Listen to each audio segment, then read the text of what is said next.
Dahil sikat na sikat at marami na ring nag-vlog na pwede silang magluto ng itlog, pwedeng magluto ng bulalo at kung ano-ano pa.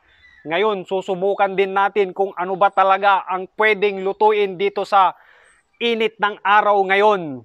Meron tayo ditong kaserola at syempre nandyan din yung ating iluluto. Ito pala yung ating iluluto ngayon sa gamit ang init ng araw. Ang oras ngayon ay 1:40 ng tanghaling tapat. So susubukan talaga natin kung totoo nga ba yung mga napapanood natin na binablog ng mga vlogger dyan na sinasabi nilang pwede kang magluto ng kahit ano gamit lang ang init ng araw. Ang tawag pala dito sa amin nito ay ang kampis. Sikat ang talaba dito sa Pangasinan pero sa ibang lugar dito sa amin, dito sa Dagupan, Binmaloy, Lingayen, yan, meron din siguro dyan sa part ng Labrador.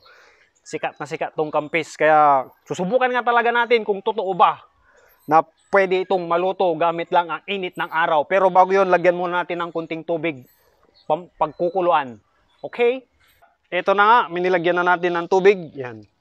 At iwan lang natin dito gamit ang init ng araw kung talagang maluluto ito. Tignan natin yung mga life hack nyo.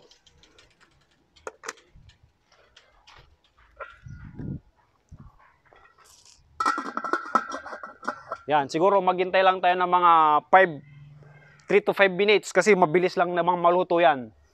So abangan natin. So ayun na nga, tignan natin. Ilang ba?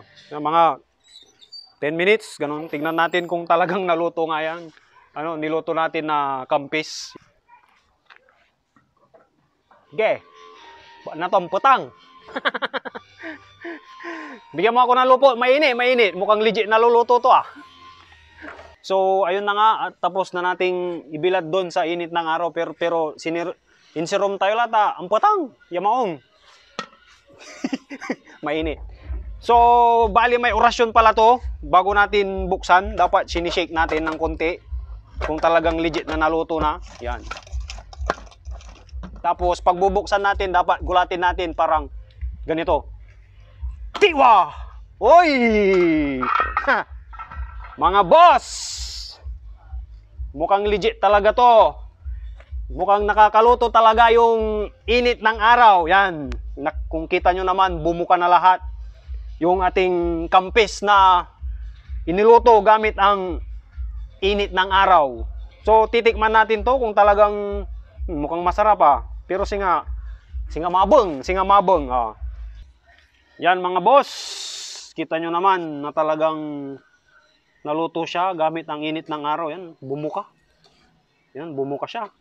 At kung nakikita nyo dyan sa video, kung nakikita nyo nga, medyo mukhang may usok-usok pa siya.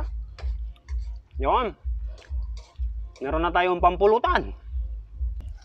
So, ayan mga boss. Talagang legit.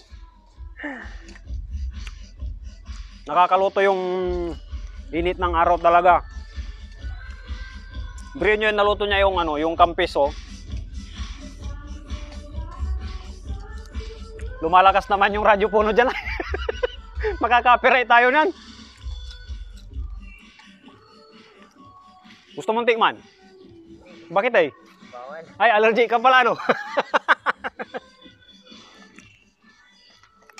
So ayun boss, sa mga di po nakakalam ng kampis na to, ito po yung madalas naming uniulam.